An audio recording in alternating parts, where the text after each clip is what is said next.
Okay, here goes some forest adventures. Be me. Need. Spend my days shitposting, video, hiking. My nightly routine is to hike out as the sun sets and walk back in the darkness on the nightly. Just my keys, cell phone at home, sometimes a water bottle and / or a joint plus lighter. Huge trail, but I walk about 20 kilometers of the lower section. You can also take access stairs and get to higher elevation. Really enjoy this one metal staircase. For whatever reason shitposting ran late, so I start my hike around 2:45 a.m. Not a soul around. Total peace and quiet. Love this feeling. The staircase I plan to sit on is weird. You can access it from top or bottom or the center. Rest of it is high enough off the ground I can't, quickly get off it without risk. Walking alongside the staircase I plan to hike up to the middle and sit in this comfy spot basically hidden from view. Start walking and get a feeling of pure dread. To my left someone is also walking up, maybe 30 feet behind me, but he's on the staircase. Pretty sure I didn't see anyone at the base. So either I missed him or he was hiding in the woods waiting for someone, or I'm just paranoid. Non-white Latino or mixed, late 30s, heavy set, hoodie, carrying a white plastic cooler. My immediate autism reaction is fuck this, he'll find somewhere without people, at best this guy wants to get drunk alone. I look back and he's staring at me. Yep, fuck this, I'm out. Wait for a section where his view will be blocked by bushes / trees and speed walk as silently as I can straight into the pitch black forest. I hike here daily. Zero chance he can follow me past the lights on stairs without a flashlight. Find a tree I like and get behind it. Totally in silhouette, but I can see him. Think to myself, well, I'm just being a paranoid antisocial loser. He's walking around still. Up then back down. He's getting angry. He's fucking looking for me on this staircase. Can't figure out which way I went and he's pissed. Looking under the stairs, up down left right. This fucker is hunting me. I size up my options and settle on a fist-sized rock next to me. If he's going to harvest my organs, he's fighting for it. Slinky my way away, trying to stay in the woods and silent. Loose line of sight on him, but he's only human, so fuck it. Get home safely and decide to start carrying a knife. Be me again. Still a need, but now I got a knife. Well, I should have a knife, left it at home. Debating taking this job deving some hardware, but I'm stumped. Fuck it, I'll take my notebook and hit the woods with a comfy park bench. See, this area of the woods backs onto a public golf course. No one really cares, zero security patrols, but lots of people, from hikers, bike fags, golfers, sketchy kids, loser needs. See this one guy practicing his swing in the middle of the fairway. He's kinda bad. He also doesn't have a club. What the fuck is wrong with this dude? White male, maybe 6 feet, 190 plus, balding, polo jeans, sneakers. No white cooler, thank fuck. It's around sunset and I've given up trying to figure it out, ended up never solving it, lol. Easily 20 plus minutes golfer man is walking to a place, flailing around, walking to a place, but he's a distance off from me and there's still occasionally people. At some point he just literally fucks off and think nothing of it. He'd have to know the woods pretty well to get visually past me from my vantage point, as only one section misses a massive cliff. Sunset hits and I'm feeling like a snack, so head home on the trail. This trail is gravel and it's lit with street lamps, but they are spaced pretty far. In fact, on this entrance there's a pretty huge tunnel drain which makes an even larger section unlit. Everyone has given up jogging by now and it's a ghost town. Walking in with the normal crunching and get a feeling of horrible dread. To my right is the unlit area by the drainage ditches and I stop to stare off into the darkness. I can't see shit, but I'm fucking sure there's something in there. Whatever, I can bail off this trail by the next light.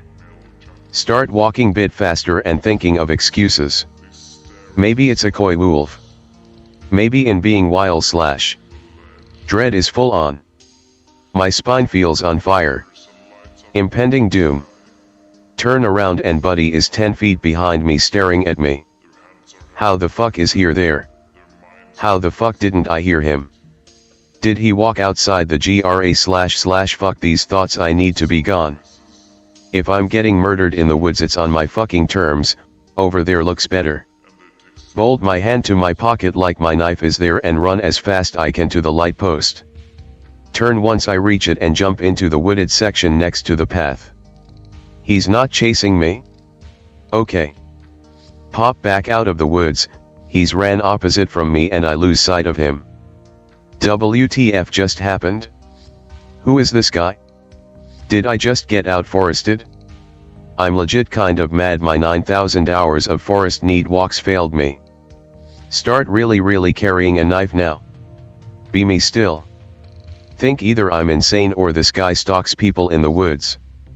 Near where I was followed a body turns up, trail next to it, the cliff, and the area I was sure someone was hiding is in the newspaper. Some girl, no cause listed, needed to get ropes down this valley to recover.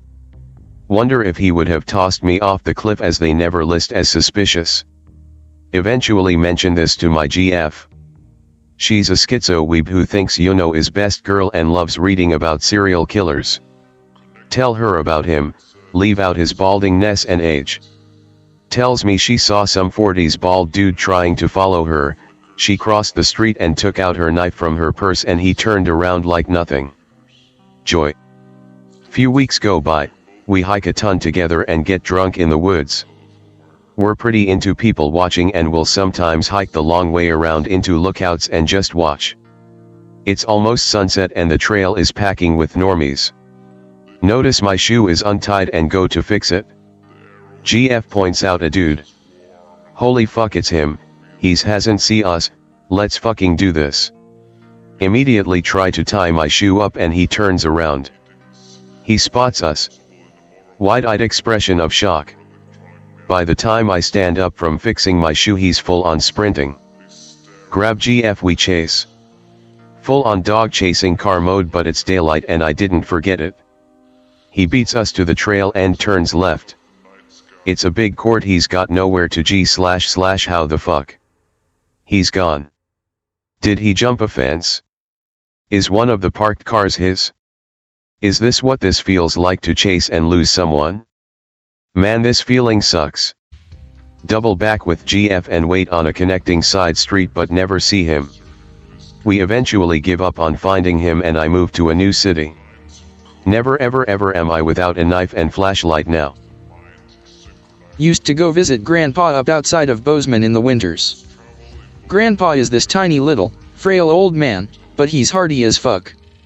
He used to take us snowshoeing up in the mountains and carry most of the gear in this sled he pulled behind him. It was fucking cold up there, your snot would be frozen before it left your nose. The times he did convince us to go out, we ended up staying in ice caves that Grandpa had carved into snowbanks earlier in the winter. It got dark really early, and of course no campfires because ice and snow everywhere. One year we're out there camping with Grandpa and he's really on edge the whole trip. Don't ask him why, because we are stupid kids and don't think it matters. Random outbursts, yelling at us for not tying a knot right. Yelling at us for not keeping up with his insane pace. Stops hiking at about 2 p.m, nightfall isn't for another 3.5 hours. Me and brother exchange WTF? Looks with each other. Look around for his ice cave. There isn't one. Hey Grandpa, where are we camping? Grandpa is nowhere to be found. Can't find his footprints, which is strange because snowshoes leave enormous footprints that you can't miss. Backtrack and refollow the trail to where we were earlier. Footprints just fucking end right where me and my brother were when Grandpa told us to stop for the day. After a lot of deliberation, we decide to head back, following our tracks back to the main road, where we will somehow flag down a car and get help to find our Grandpa. We hike about an hour back the way we came. Suddenly hear voice. Where the hell have you kids been? It's Grandpa and he's pissed. Says he was hiking along and all next time he turned around, we weren't there. Says our footprints just ended about 100 paces back from wherever he was when he realized we were gone. We tell him something similar happened to us and we just got back from 2 miles ahead of us on the trail. Suddenly, he goes into wild animal hyper alert mode. Stops talking. Eyes scanning forest around us, head pivoting side to side, trying to see everywhere at once. Get freaked out and brother starts crying. Grandpa won't respond when we ask him what's wrong, quietly muttering incoherently to himself. After what seems like forever, Grandpa starts moving again. Simply says, "Follow me," and we do. Too scared to argue, but he's going in a third direction, i.e. not where we came from and not where we were originally headed. We are all hiking close together, literally stepping on each other's feet, can't hold hands because of ski poles, but we would have if we could have. Eventually emerge in a clearing. I recognize it as a lake, but you'd never know it in the winter when everything is frozen solid. We get out on the ice and walk all the way to the middle of the lake before we stop. Grandpa tells us to get out our parkas, as we're going to be staying a while. Ask him what's happening. Doesn't answer. He gets out binoculars and starts to scan the shoreline. This is a pretty huge lake, so without binoculars, neither me or my brother could really see anything besides little distant trees on the shore. At this point, Grandpa puts the binoculars down, unpacks a fairly large caliber revolver and holster, and puts it on his hip. He then picks the binoculars up and points them in the same direction he was looking a minute ago. Me and my brother both look in that direction. I can barely see something moving around. No, a couple things, all of various sizes. They're all hanging on the bank though, none of them leave the thick brush surrounding the lake, or venture onto the ice. After a few minutes, Grandpa silently hands me the binoculars. When I look at the movement on the shore, I almost shit my pants. There are 3 animals. 2 are what I can only assume are wolves. Maybe coyotes, but I don't think so, the bodies are just too long, almost snake-like. The third animal is some sort of all-white thing standing on 2 legs. The more I look at it, the stranger it seems. At first I took it to be a bear, just standing there on its hind legs. Then it starts walking, pacing around really, and the legs are just too long and slender to be a bear's. I sit down on the ice, lean up against my backpack, and get a more steady grip on the binoculars. Slowly realize that whatever it is has the approximate build of a human, but the head is clearly not a human head, some sort of animal, I can't place it. Ask Grandpa what the hell I'm looking at. Brother snatches binocs away and when he sees it, he labels it bearman and wants to take a few shots at it. Grandpa says Indians used to dress up in animal furs in order to blend in with the animals they were hunting. Slightly stop shitting myself. It's just an Indian in a bearskin. And he has 2 dogs that look like wolves. And they're following us, but are afraid of ice.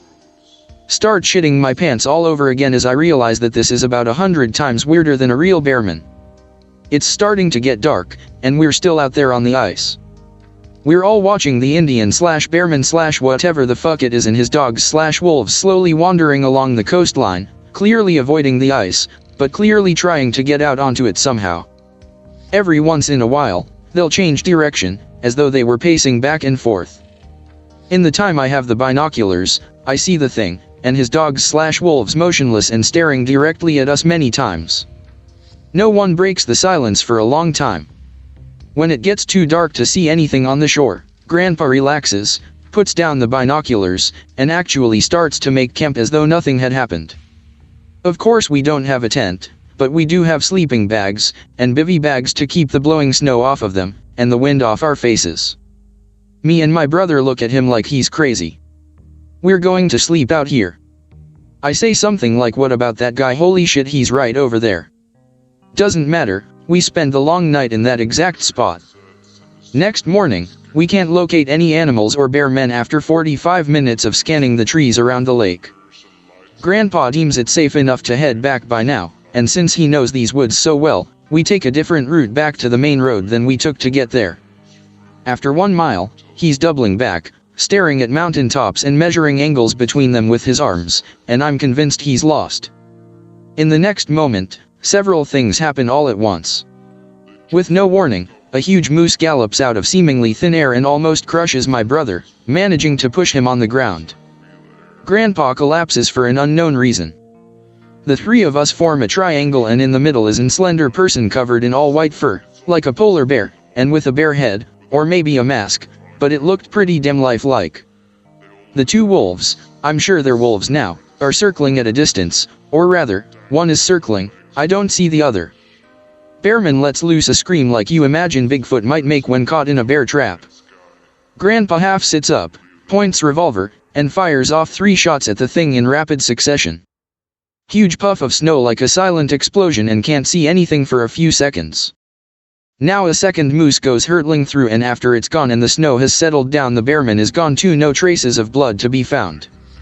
Can still see the one wolf, pretty far away, but it's still circling.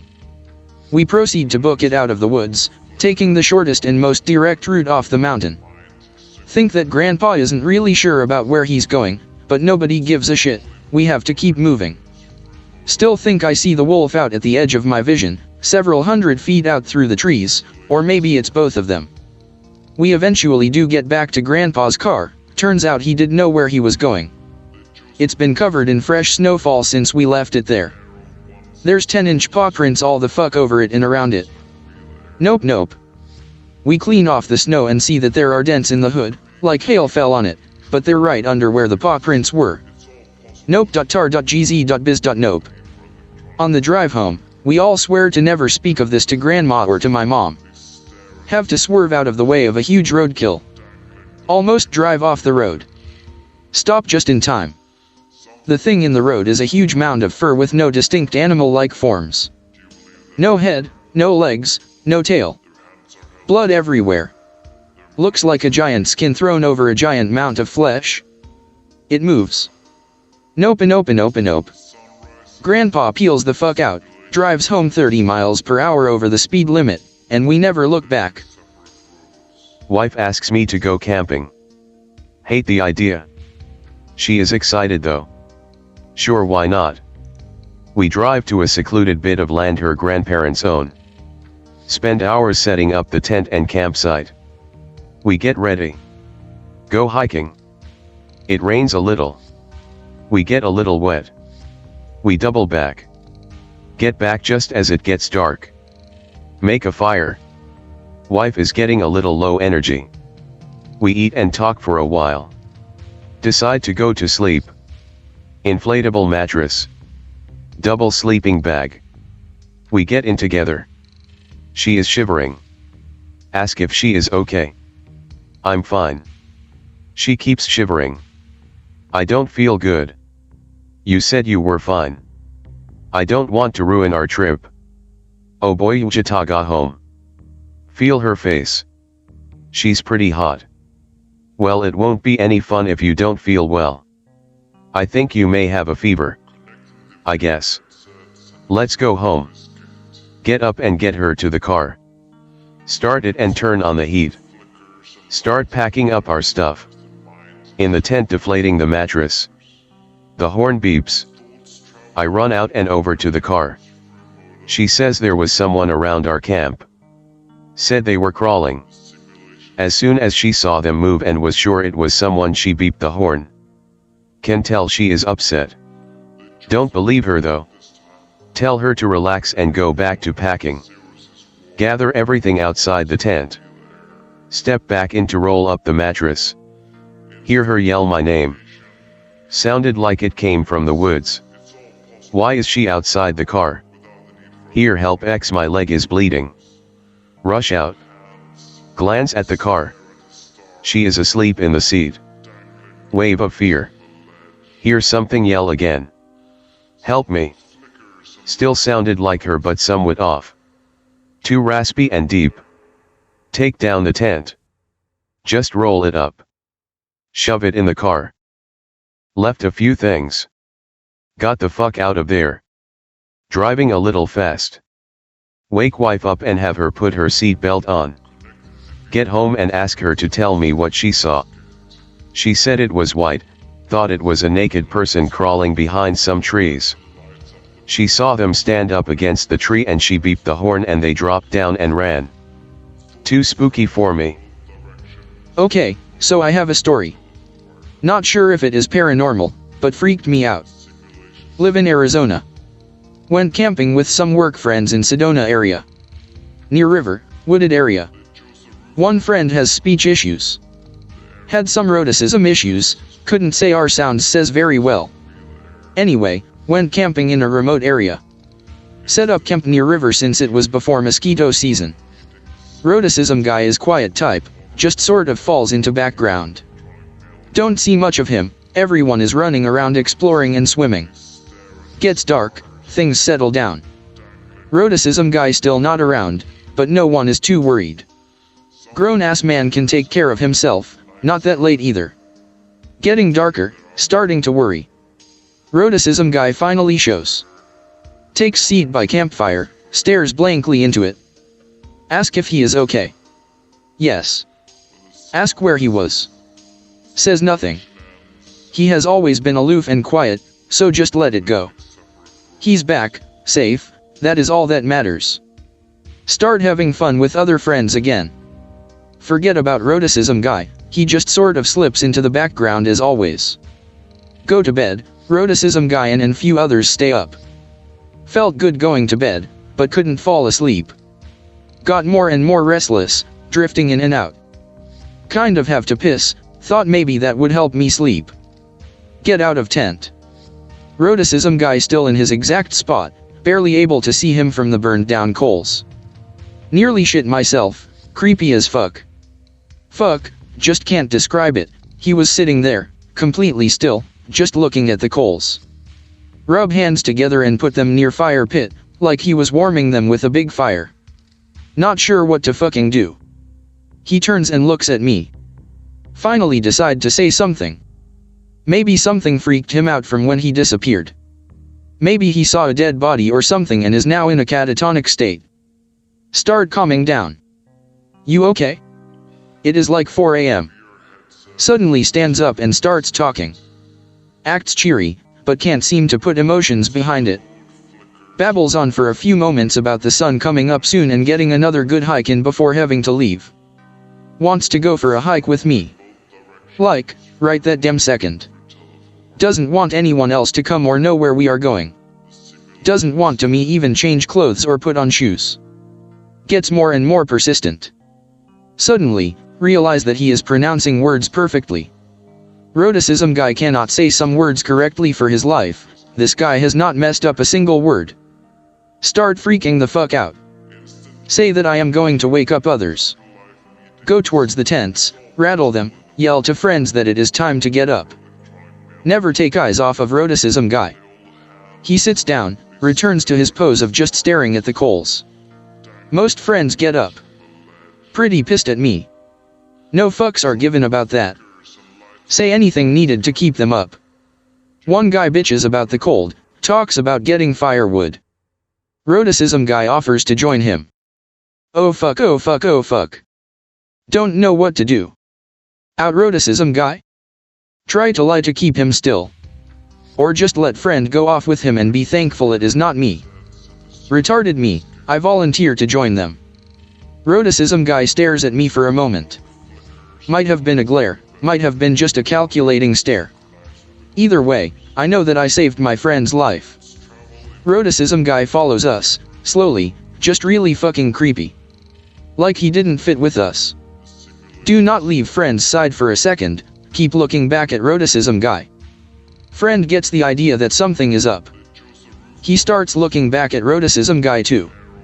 Get the dim firewood, get back, never take eyes off of rhoticism guy again. Friend does same, he seems to get that rhoticism guy is acting weird. Just stares blankly. Doesn't talk unless spoken to. Will do out of place actions. Like, he'll kneel down and pull his shoelaces around, like he was pretending to tie them. All of the others returned to sleep for a few hours. Once people wake up, no one but me and my friend notice that rhoticism guy is weird.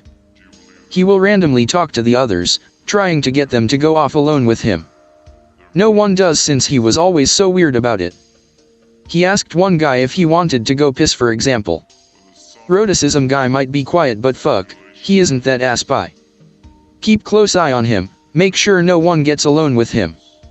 Pack up, time to go. I'm driving. Once we get near Sedona, Roticism guy asks to be let out. Says he'll walk home. Fucker lives in Phoenix, 2-hour drive. Let him out, do not give any fucks, just want him out of the damn car. Others seem confused, but I don't care. He gets out, we drive off. Stare at him. He doesn't move, just twitches a little bit. Make Tom, can't see him anymore. Immediately tell others what happened. Slightly scared that he'll jump out and start going gorilla on the car or some shit, but nothing. Others comment that he was being weird, but still don't agree with just leaving him. Can't seem to convey that he wasn't being weird. No one by the firewood friend believes me. He doesn't speak up much. Drop it. Back at work, Roticism guy doesn't show up for a few days. When he does get back, stays far away from me. Not sure what to do, but he seems to be back to normal. Doesn't offer to go to the bathroom with any more people anyway. Eventually talk to him. He's pissed at to why we just left him out there. Yell at him for being so damn creepy. And besides, he asked to be let out. More arguing about the facts until I get it. He claims that I took him to show him something on the first day. Walked for hours, then I disappeared. He was lost in the woods the entire damn time. That was not Roticism guy that spent the night with us. Never speak of it again, never tell Roticism guy my side of the story. Scary Innawoods has always been, and will always be, /k/as fuck. No you. Be me. Be 17 or so. Going fishing with my dad in a swampy/marshy area down the river. Up at dawn to paddle down in our old canoe. Dad brings a .22 Winchester lever action just in case. Get there around 8 o'clock or so. Water's only a foot or so deep in some places. Lots of reeds everywhere. At times it gets so dense and the river gets so narrow that you can touch the reeds from the middle of the river. Dad and I are floating in this shaded area that fish love with big willows on both sides of the river. I get a bite. Feels like a big one. After about 2 seconds of tension on the line, it goes limp. What? Reel in the line, expecting a broken line or a fish dead from a heart attack. Instead I get a lure/hook that's bit clean in half. Whatinfuck.ico. I show it to Dad, he thinks it might be a snapping turtle or something. I'm not so sure. Fast forward a couple of hours. We don't catch much of anything. This is weird because this is normally a primo fishing spot, you can practically scoop them out of the water. Nothing this time, other than that first bite. Dad decides it's time to go back. We grab our paddles, start back. Almost immediately hit something. Huh, I didn't know there was a rock there. Guess it's lower tide than normal. Push off of it, anon, I can't reach. Will do, Dad. Go to push off of it with my paddle. Paddle seems to sink in a bit. Almost like mud covered in grass, or that cornstarch and water stuff. Manage to get off of it. Glance behind us as we get underway. See a grassy/muddy looking hump sink into the water. HRM. Continue to see the hump out of the corner of my eye most of the way back. Mention it to my dad. He goes pale. Asks me to describe it to him. I do. He immediately paddles straight for shore and pulls the canoe up as well. Shoulders the .22 and starts scanning the water. I'm weirded out. Dad, what's going on? Anon, there are some things I'd rather not be in the water with. 5 minutes later. I think it's gone. Slide the canoe back in the water, will ya? Push one end into the water. Grab the end to keep it from floating away. Step one of my feet into it, about to throw fishing stuff back in. I hear this sound that's a cross between a crunch and a snapping, grinding noise. Look back. First 6 inches of the canoe is gone. Holy shit. My dad starts screaming. Get back here anon and get down. Dive back onto land, fuck the canoe. Bam bam bam bam. Dad fires wildly into the water where the bit of canoe used to be. I guess the thing was almost on the surface because a bit of blood floats up. Doesn't look like fish blood, looks almost green/blue. Canoe sinks. Well, anon, looks like we're walking home. Son of a bitch. Pick up all our stuff and head back. 3/4 ths of the way there, we come across this inlet/stream thing that branches off from the main river. Looks pretty deep, water itself is only -4 feet wide, really wide banks. I try to step down onto the bank to jump across. My foot sinks about 2 feet in. God damn it. Manage to pull both my foot and shoe out. Looks like we're waiting then. Find a piece of bank that isn't soft as fuck. Start wading across. Hump at 3 o'clock. I yell out to my dad, we both start to double time it. Dad starts firing at it. Keeps hitting it, but no visible effect. It just speeds up. I manage to get out, throw our shit on the ground, pull my dad up behind me. We scramble up off the bank and Dad keeps firing at the hump. Suddenly, it moves forward and up the bank. Dad runs out of ammo. It gets just a little bit out of the water. Looks like a hippo in a ghillie suit. Then it opens its mouth. Fucking row after row of sharp ass teeth, like a shark. Longer legs, looks almost like croc legs. It roars/hisses/screeches at us and then sinks back into the water. We made it back home without incident, but we were both shitting our pants. We never went fishing there again, incidentally. So my cousin's learned his lesson about never fucking driving loads without a gun.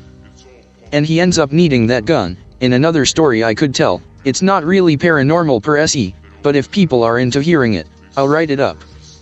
He's also learned, like a lot of drivers do, that the real money is out west, driving long ass hauls to various podunk old mining towns still trying to stay alive in the mountains and/or the desert.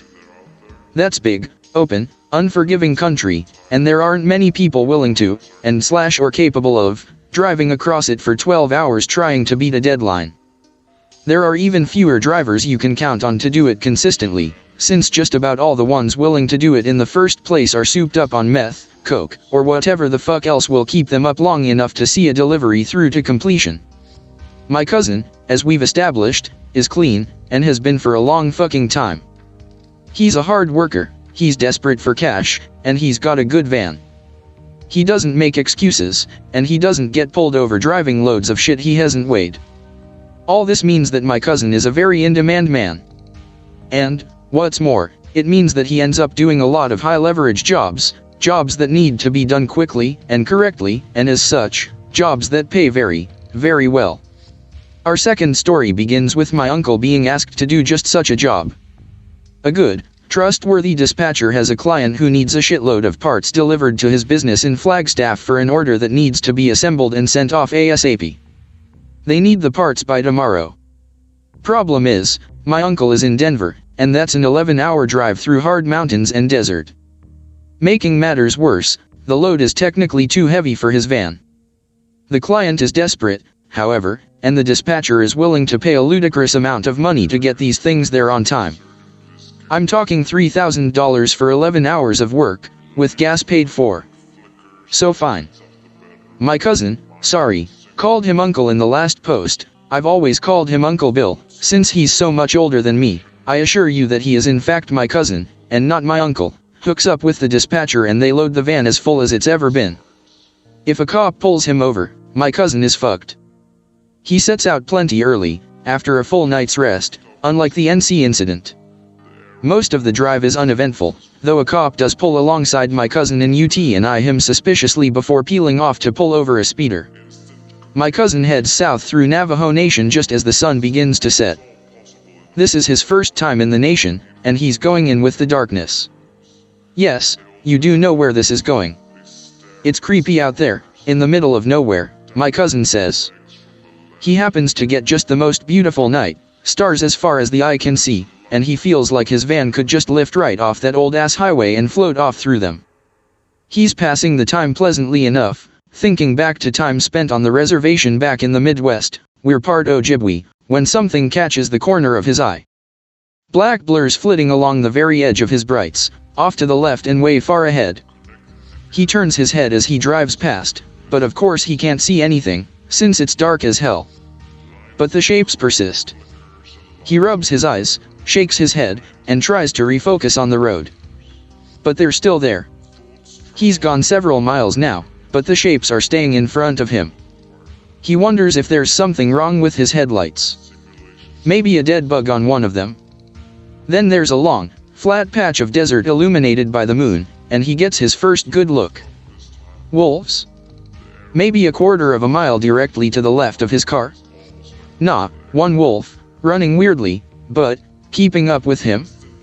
As soon as he thinks this, the wolf starts to lag behind a bit, and he has to deliberately remind himself to pay attention to the road so that he doesn't veer off of it. But when he checks back, the wolf is still lingering, still a quarter mile off, still shuffling weirdly, about perpendicular to his blind spot. He's losing it, he decides. No fucking way, right? But the wolf keeps going. And then something happens, my cousin says, which he will never forget. He doesn't like to tell this story, or any story, really he's a quiet dude, and in fact only told me after we had seen one another for the first time in over a year, and after we had been up all night at a family event. But he swears it's true. Disturbed, he checks for cops, and bumps his van up to 80 miles per hour, trying to leave the fucking weird-ass cheetah wolf behind. For a second, it seems like the wolf is fully behind him, and he's satisfied. But then, the hair on the back of his neck stands up, and he breaks out in a cold sweat. Something twitches in the corner of his eye. He looks over his shoulder. It's the fucking wolf. It's keeping up with him again. Only this time, it's running on its hind legs. My cousin takes a double take, eyes bugging out of his fucking head, and floors it. Then the wolf takes an angle of pursuit. He's frantically looking over his shoulder now and back at his speedometer. Hardly glancing at the road.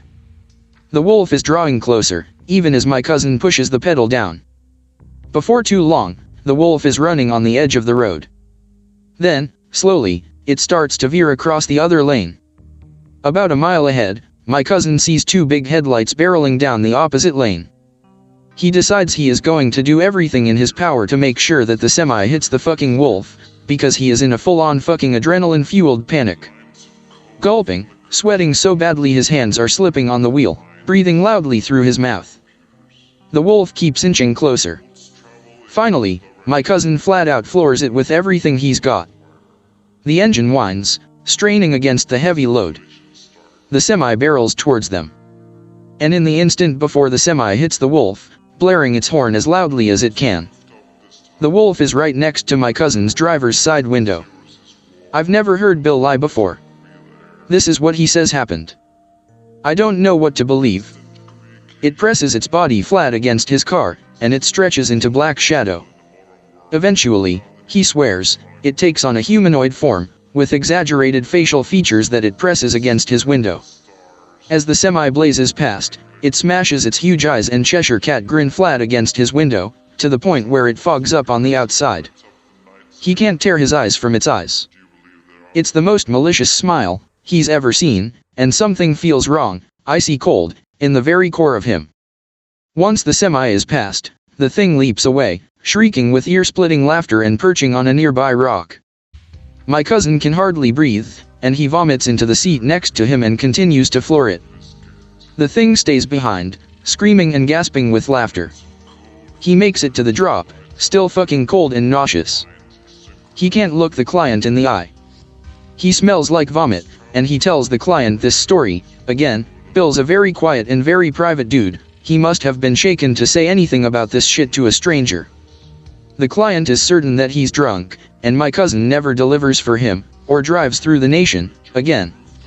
At the urging of one of the workers at the client's warehouse, Cuz goes to see a Navajo medicine man, who brushes him with feathers and gives him a blessing. My cousin pukes again and feels right as rain. And that's the story of the time my cousin met a Skinwalker. Hey/B/. I have some creepy OC for you to close out your summer.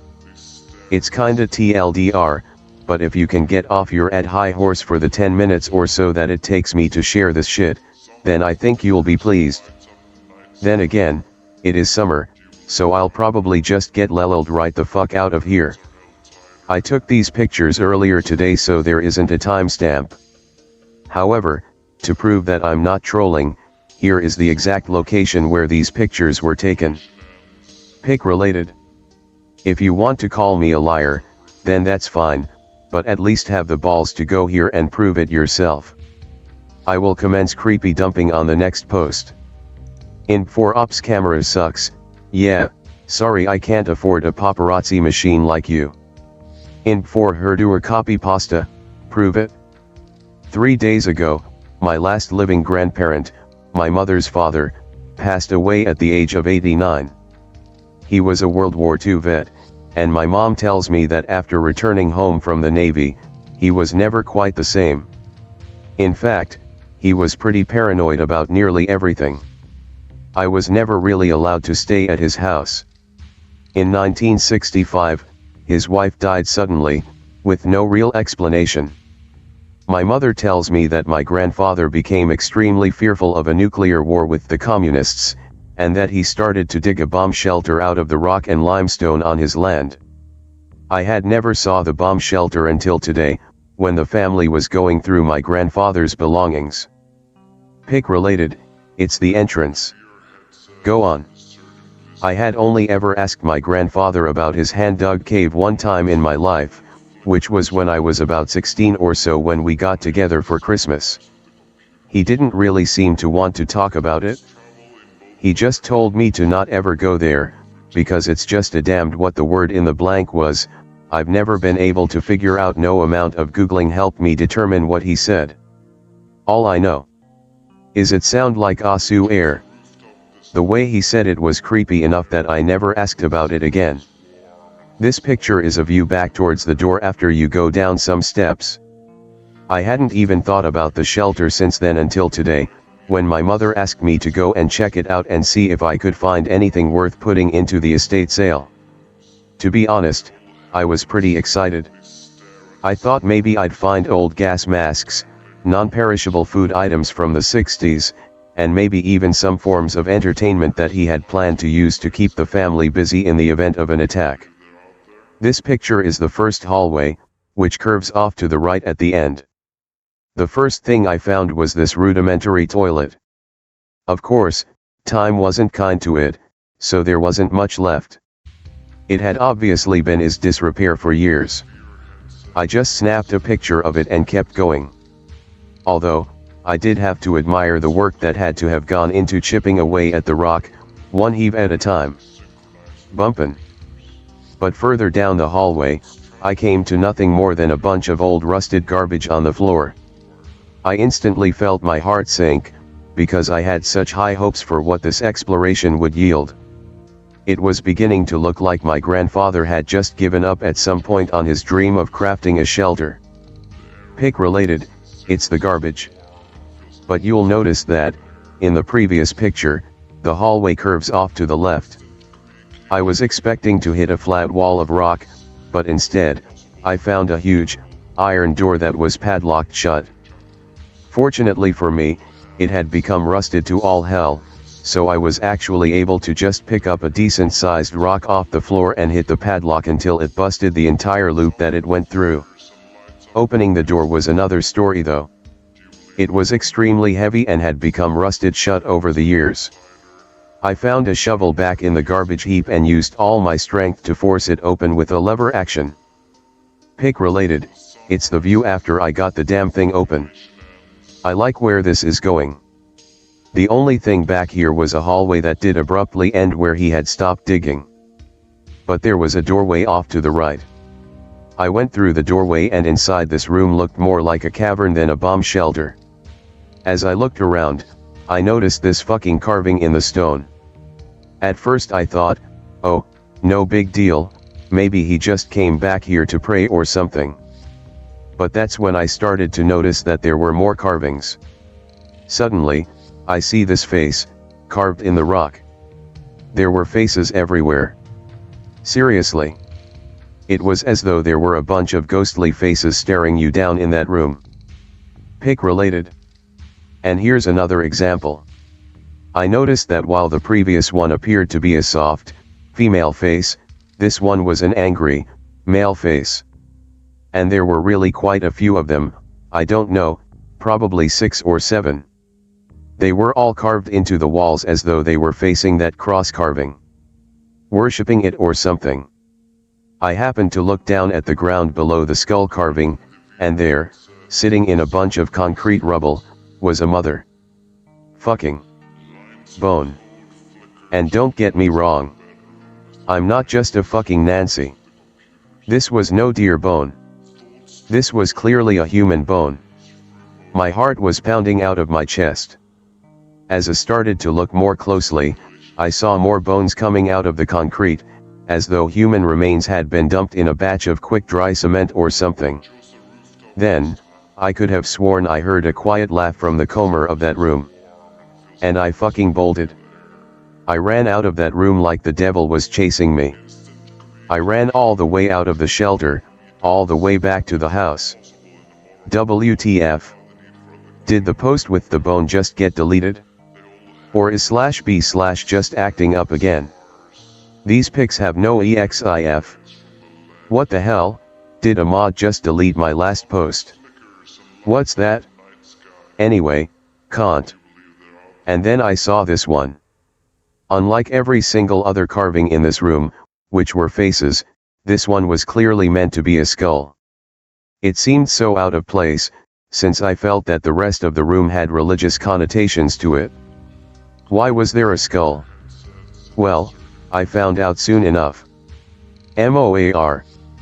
Somebody start screen capping, and for the love of God. http://en.wikipedia.org/wiki/ossuarit. An ossuarit is a chest, building, well, or site made to serve as the final resting place of human skeletal remains. Shit, okay, that took a long time to type out and someone just knocked at the door. Keep this thread bumped. Coming from mobile. Can't pre-type. Bear with me. B 2002. 19 years old directionless Spurg, still living with mom. She's got money, buys house out in the sticks. 2-story with basement, 3-car garage. Not bad. Move in, things are cool first night. Begin setting up my room upstairs, discover crawl space entry for attic. Decide to investigate. Open up, crawl in, was a little door about 2.5 by 4 feet. Tiny window I couldn't find but could see from outside illuminating room. Runs full length of the house north to south. East wall is floor to ceiling covered in a dry erase board. Loaded with drawings clearly made by children with what appeared to be permanent markers. No idea how old the drawings are. Best guess is 2 or 3 kids. Normal stuff. Cars. Family. Rocket ships. Each other. Mom and dad. And one weird figure. Always drawn completely black. Short legs. Long arms. Long hair. No face, just a black circle. Going from north to south figure becomes more common, larger, more prominent. Closer to the family but always behind. Always the same features though. This isn't creepy or anything.jpg. Aside from that wall, room is 100% bare. Just a layer of dust. Leave, seal it up, put dresser in front of it. Play video and try to forget. Middle of second night hear a weird sound. From upstairs, I crashed on the couch watching TV. Sounds like something bouncing and rolling from north to south on second floor, on hardwood. Only hardwood floor upstairs is crawl space. For about 3 hours it goes north to south, then south to north, then back. Then stops. Go to sleep anyway, convince myself it's the wood settling with new weight on it because I'm a skeptical retard. Night 3 hear it again with something else accompanying it. Meyer Shavido being tome.gif. It's fucking feet. Bare feet. Small ones. Running after the bouncing sound that I now realize I recognize as one of those ultra bouncy rubber super balls. Next morning open crawl space to investigate. There are fucking footprints in the dust layer, not even half the size of my size 13 boots that I was wearing when I was in here yesterday. But only one set, moving north to south, then south to north. Basically a perfect loop. Only other tracks are mine. Close up crawl space, put dresser back, play video. MFW. Hear bouncing noise start again. Hear feet again. 2 sets now. Second set sounds heavier. Larger person. Close to my size, 6 feet, 170 at the time. Fast. Chasing after smaller feet. Same pattern. North to south, south to north, repeat. Super ball noise is firmer now, like it's being thrown instead of just bounce rolled. Put in earbuds, jam to Og Metallica, ignore. Tell mom when she gets home from work. She's naturally skeptical too. Next night nothing happens. No sounds, nothing. Starts up at the crack or dawn. Third set of feet, lighter than second, accompanying the first. Try to ignore. Sounds stop, resume video on living room TV. Suddenly hear something coming down the stairs. Bouncing. Cat decides this is an excellent time to suddenly become completely insane. Poofs out to the size of a basketball and begins growling and hissing at the stairs.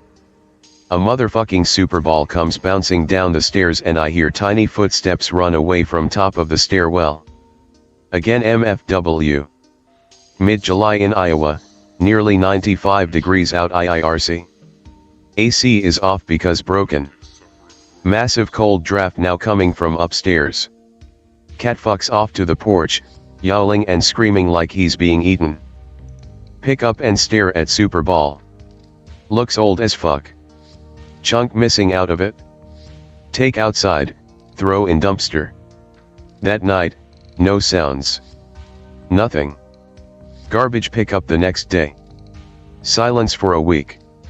Sounds start again one night, all 3 sets of feet, super ball. Officially freaked but more angry. Mom hears them too.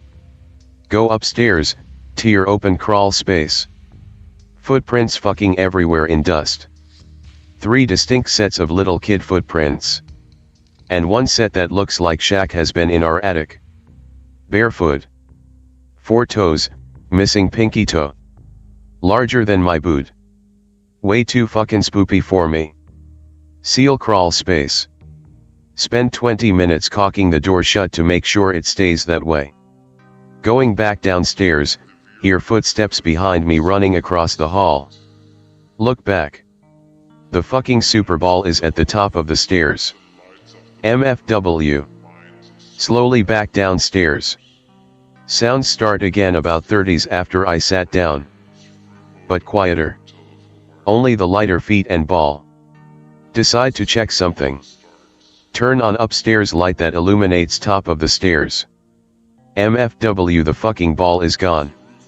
Go stay with my aunt for a week because fuck this. Mom says noises stopped after I left. Come back, they start within 5 minutes of me getting home and getting my stuff unpacked from aunt's. Hear loud thud from crawl space door. Nonagi ain't opening that shit. MP4. Then hear ball bouncing off wall at face height. Over and over. Hear it hit the wall, then the floor, then pause, and repeat. Balls a moment I say hey, play quieter please. Sounds stop dead. And then nothing for 3 days. Final day story in next post. Morning of last day sounds start again. Just the ball. No feed. The silence. Suddenly hear bouncing noise again. But now it's coming down the stairs and hitting the walls on the way down. But nothing is coming down the fucking stairs. Happens over and over for probably an hour. Remember this next shit vividly. Playing in TFT singles weekend tourney. Gimme dat Felguard. Game starts. Hear massive crash from upstairs. Sounds like shit flying everywhere. Then the bouncing. Power in entire house browns out for 2 to 3s. So much for the tourney. Head for the stairs scared as shit. The ball is at the bottom of the stairs to greet me like hello mortal plaything. Pick it up, go upstairs. My dresser is in fucking pieces and the door to the crawl space is knocked off its hinges. Room is easily 15 feet across and there are pieces of my dresser and clothes against far wall. M. F. W. Sprint downstairs. Outside. Hurl ball into field behind home. Turn around to go back inside. Window to crawl space in plain view. Completely black. Couldn't make out finer details because nearsighted. Like a 3D shadow blocking out the window. Watch as it slowly moves away from the window. Find my nuts, head back inside. Cleaning up dresser, packing my shit because I'd rather live with my aunt than this. Have to be right by crawl space entrance for this. Bounce bounce bounce. Ball rolls out of crawl space like it shouldn't be 60 yards deep in the field I just threw it into. Nope. Avi. Hear breathing in crawl space. Kmunpukale sprint this motherfucker down. Rar. Grab shit, out. Force mom to leave with me. Take cat. Go to ants. We go back next day to finish getting shit and out. Yayer their fire trucks. Biz. Fire in upstairs. My room and crawl space destroyed. Investigator blames faulty electric. Get shit. Out. Never return. Next person that bought the land tore the house down after 2 months. I wanna tell you a story /x/. It's the story of a man. You see, my great-grandma was a real nice old lady. She had a nice little old lady house. We used to go there a lot before she passed away several years ago, and my grandparents tore it down to build a new house for themselves on top. One thing I distinctly remember was her attic. Boy was it fucking scary. It was dark, only one light bulb would work, and you had to be real careful because there was a lot of exposed insulation, so if you stepped off the boards to get around you'd probably fall straight through the ceiling into the room below. But it wasn't so much the atmosphere of the attic, the fact it was dark, dusty, and smelled a little weird. It was the story my uncle and my dad used to tell me about the attic. And now I'm going to tell you. A very long time ago, when my grandpa was just a little boy, they moved into this house. It was nice, 2 bedrooms, a nice bathroom, dining room, kitchen. My great-grandparents made a very decent living. My great-grandfather owned a very successful body shop. My great-grandmother sold Avon. One day my grandpa was playing in the living room when there was a knock at the door. He answered and there stood a man. He was wearing a nice suit, holding a nice hat against his chest with a polite smile on his face. "Hello there, Junior," he said, "is your father home?" My great-grandfather approached the door, suspicious. "If you're selling anything, I'm not interested, thanks," he said, before trying to close the door. But no, this stranger interrupted with a start. No, sir, I promise I'm no salesman, I'd just like to talk if you wouldn't mind." "About what?" my great-grandfather asked. "I was wondering if I could take a look in your attic. You see, I used to live here and it would really bring back some memories." The man was nervous, but my great-grandfather wasn't about to fall for any con man. "Sorry sir, my wife's about to finish dinner, not interested." So he shut the door and ushered my young grandfather away. A day passed, and it was another hot summer day. My great-grandmother was fixing my grandpa lunch when she heard a knock. "Wallace, could you get the door?" she called to great-grandpa, who sighed and obeyed his wife. It was the man again. "Now see here, mister, I already told you, I don't want some stranger in my house. You leave me and my family alone before you upset my son and wife. And if you upset my son and wife, I think there's going to be some trouble. Please, sir. The man pleaded, wringing his hands. It'll only take a moment. I absolutely must get up there, if even for 10 minutes. This time my grandfather didn't give him the liberty of a goodbye, only a slammed door. A few days passed, peaceful, playing, working, the life of your average Canadian upper-middle-class family took place as usual. My great-grandfather, great-grandmother, and grandfather sat eating dinner one evening. I like to imagine they were having my grandma's, this is what I called her, roasted chicken and potatoes, so delicious. But I digress. Again, a knock at the door. It sounded important. I swear if it's that son of a bitch asking to get in our attic again, I'll be tuning his clock, but good. My great-grandpa muttered, getting up. Wallace, please, nothing in front of little Jim. My great-grandmother cried. It was the man, again. He was not, however, alone. He was with another man who looked similar. Now, sir, before you chase us away, please understand we're brothers and we absolutely must speak with you. He said before my great-grandfather could curse him out, up and down. Well, spit it out then, man. Now you've gone and interrupted my supper after a long day's work, and this had better be good. My grandfather threatened. Tell me, sir, have you ever heard strange noises in your house, scratching, shuffling, maybe even light moaning from your attic? The new man asked calmly. My grandfather turned stone cold. His son, my grandpa, had often whined of scratching and other sounds, to which both his parents attributed to maybe mice. Maybe we have, maybe we haven't, why do you ask? He answered coolly, crossing his arms. The men at the door exchanged worried glances. If only you'd let us come up to your attic. You could come if you like, but it would be better if you told your son to go to his room, your wife to the kitchen, and for us men to go upstairs. So my great-grandfather told my grandpa to go play, asked his wife to clear the table, and led the men up into the dank attic. They used it for only storage. There were no real reasons to come up here, ever. The two men looked around. They knock on the wood of the walls in the attic in various different spots. Knock knock. Hollow. Knock knock. Hollow. Knock knock. Not hollow. My grandfather froze as they nodded at one another before turning to my great-grandfather.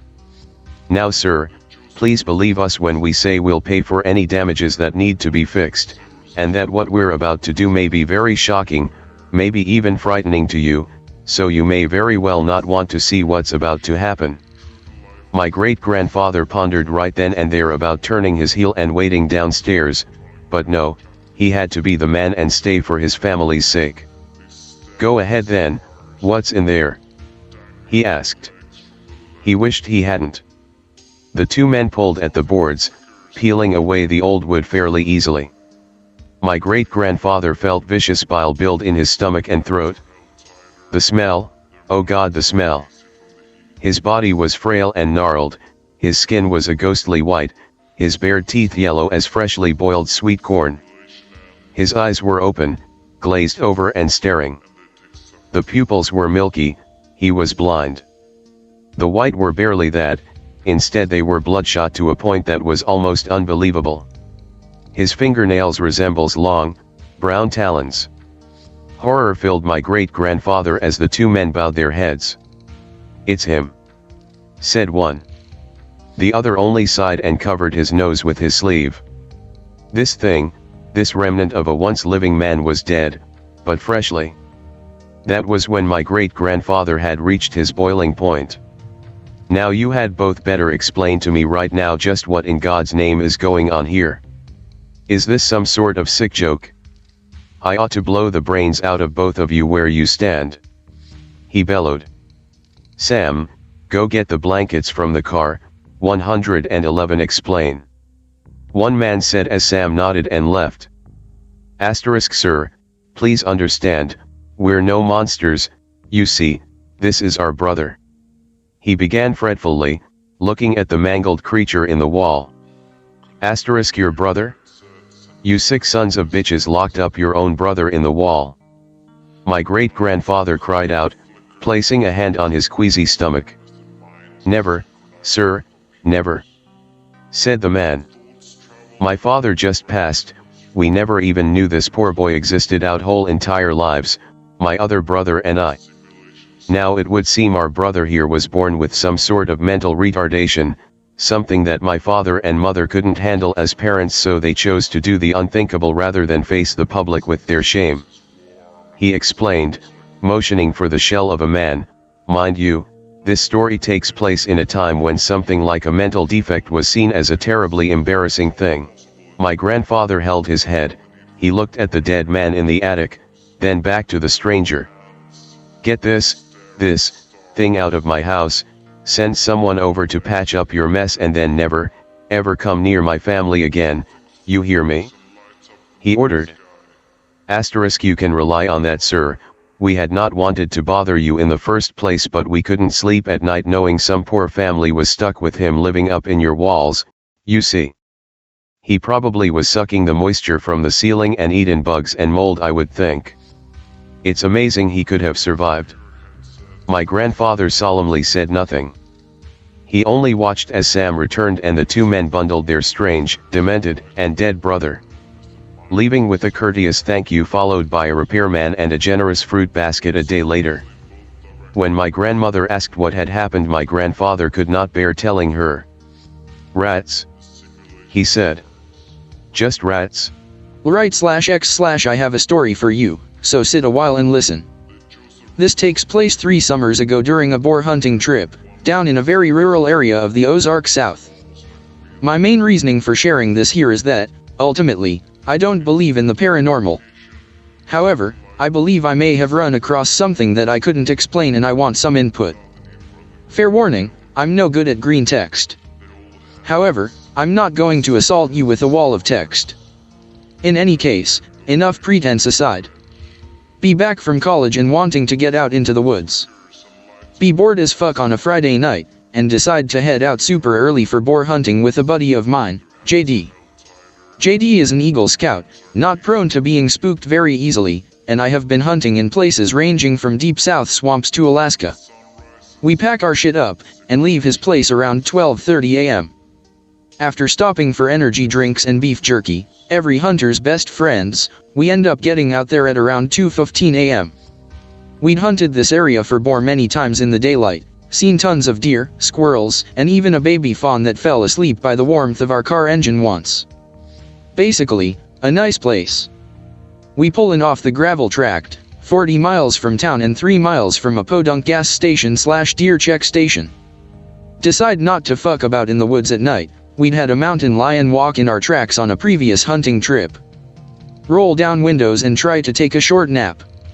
Instantly we're hit with this nasty, cloying, sickly sweet odor. I just brush it off going, just some wet deer, haha, should mean our scent won't travel far in heavy damp air. JD just looks at me and says, that smells like death, bro, like a cow that's been out in the sun too long. I launch into a diatribe about him being a gigantic pussy and how he should deal with it.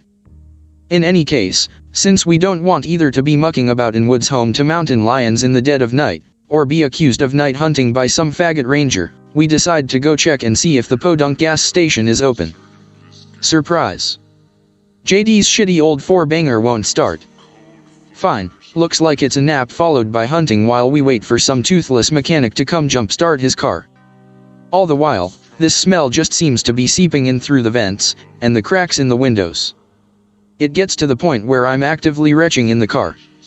Enough's enough, and we decide that if something had gone and died we'd prefer not to be stuck in a gigantic tin can right beside the corpse. We get out of the car, parked in the middle of this gravel parking area surrounded by tall grass on the north side, and woods on all the others. A swamp was to our direct west, full of boar, deer, and critters. As I'm sitting there loading up the magazine to my rifle, JD just keeps scanning the tree line with his eyes. To the Europores and Northerners, hunting in swamps is close quarters. We hunt boar with semi-automatic rifles in the south, You want a quick follow-up shot in case the 400 pounds ball of muscle with 8-inch tusks decides to charge you from 25 to 30 yards out. Something's got his hackles all up, but I'm feeling fine, so I just dismiss it as faggotry. Anyway, suited up, we make our way down to the small footpath, 1 to 2 feet wide, that winds its way down into the swamp. However, reaching the tree line, we just both stopped, staring into the woods for a few minutes before either of us spoke. It was almost like shining a flashlight down a mineshaft, where the darkness sort of dissipated the light. I could feel my skin crawl, and something deep in the hindmost parts of my mind told me just to walk right back to the center of the clearing and wait for light. Nope. So, we do what any caveman would have done in that situation. We grunted out a few excuses to preserve our manhood, and went and sat the fuck down by his car. Like fuck I'm going to bumble through woods with mountain lion, weed growers, and God knows what else at 3:15, by that point, in the goddamn morning. The mood lightened, and the smell had seemed to recede a bit, so we just busied ourselves checking our rifles and talking about girls, politics, and history. We're a weird bunch. After a while the smell started coming back, and we began to voice our concern that something that smelled fucking dead was moving around. As the smell starts growing more and more oppressive, I start hearing branches and twigs break in the undergrowth. Whatever it is, it's moving. Don't like that one bit. At this point, I'm thinking it's a mountain lion that's all covered in gore from a recent kill that's about to go full territorial mode. That wouldn't have been out of the question. But it wasn't. As I strained to hear where it was, I noticed that the snapping didn't come from the pat pat pat pat of a four-legged animal. It resembled the crunch crunch crunch crunch of a novice hunter picking his way through the undergrowth. My first thought was we either had a ranger with a sick sense of humor, a drug grower with a great sense of humor, or worse, a motherfucking serial killer. Either way, weapons were shouldered, bolts closed on loaded chambers, and lights pointed towards where the sound was. Nothing. It's fucking nothing. Just the smell. And slower now, crunch crunch. And it stops. The smell is everywhere now, and whoever it is sitting far enough back in the tree line not to be silhouetted by our lights. Smart asshole. No eye shine either, which ruled out just about any animal other than boar, which make enough noise to be easily noticeable. One again, the caveman brain rears up deep within my psyche and tells me, fire. A fire, you idiot, build a fire. So, what do? JD and I build a fucking fire. Throughout this whole affair, other than a few moments, we'd been mostly quiet. However, the fire gives us comfort. And whatever it is seems to back off into the forest, if only for a while. As the fire burns hot, we start joking again, having a decent time. Convincing ourselves it was only a cougar. However, there's only so much timber in a gravel clearing, and after a while we'd have to venture out of the firelight to keep the fire going. That time came, and as the fire burned down to embers, the smell came back more oppressive than before. And with that smell, come an almost oppressive feeling of fear. Not regular fear, but an intense guttural fear that made your muscles tense, your stomach turn, and your eyes go wide. Every fiber of our being told us to get more wood, to keep the fire high. Only with fire would we survive the night. So we cautiously walked to the closest tree line, barely able to see from the dying light of the fire. We'd been trying to save our flashlights. I was on guard duty, as we figured that my SetMe .308 semi-automatic would be a better standoff weapon than JD's small carbine. I'm tacticaling the fuck out at this point, adrenaline flowing from a profound feeling that something just isn't right. JD leans down into the undergrowth to pick up a stick, reaching into the tree line. He screams and falls backwards, while branches break right in front of him.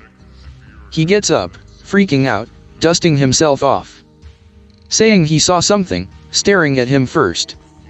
Sunken eyes, a thick brow ridge, ashy gray skin. Then, it smiled at him.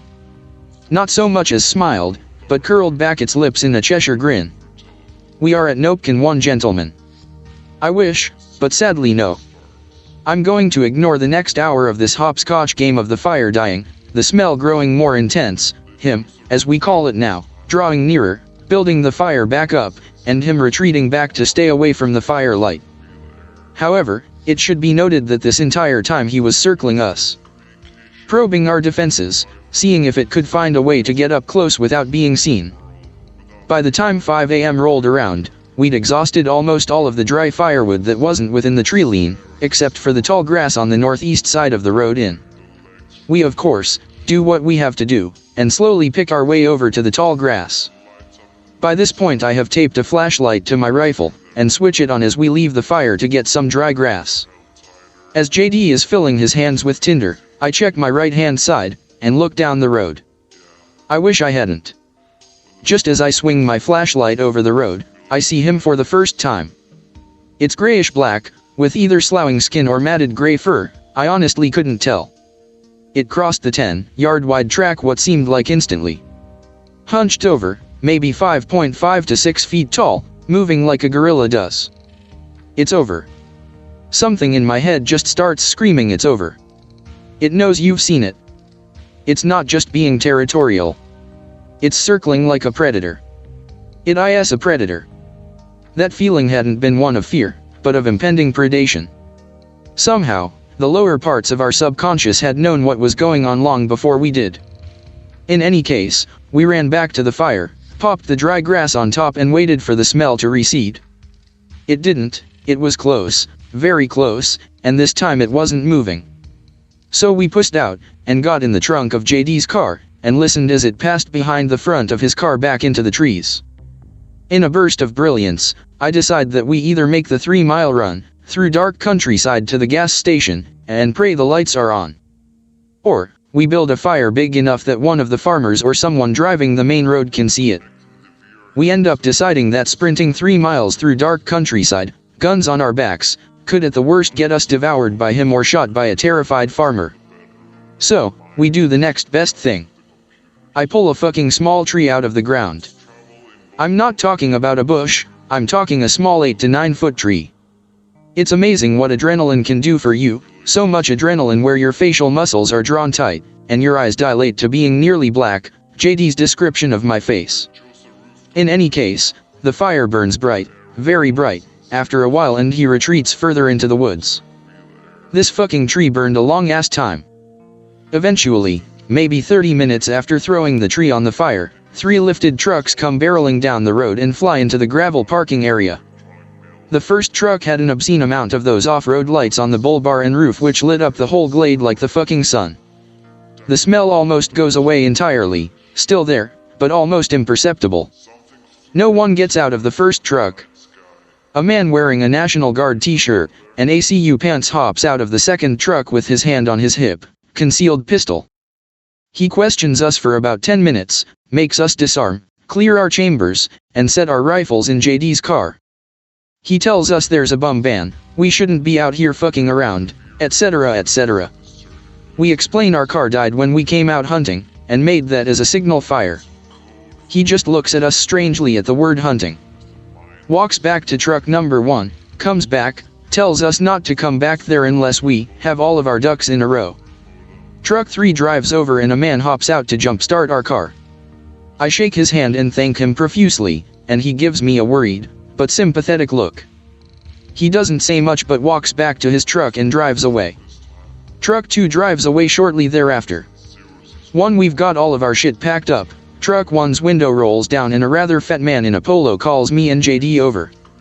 There's no boar here, boys. If you're hunting for boar you best be looking further on down the road. At least on the other end of, county redacted. Bullshit, tons of boar in there.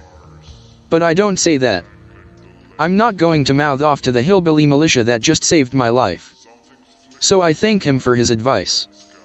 JD and I get back in his car, debating whether he had gone away with all the commotion. Just as soon as Fatty McLightbar had pulled out, the smell returned yet again. Nope. We're out. Hop on the gravel road, drive to the highway, drive past a few farms, and make our way towards the western border of County Redacted. We notice we're being followed by a small white Honda. Guess who's sitting in the front seats? Fatty McLightbar and hillbilly militiamen. They follow us all the way out of that county, then turn around. So ends my experience. It's hard to get Greentext to express emotion, the exact description of the smell, or the fucking primal fear we felt.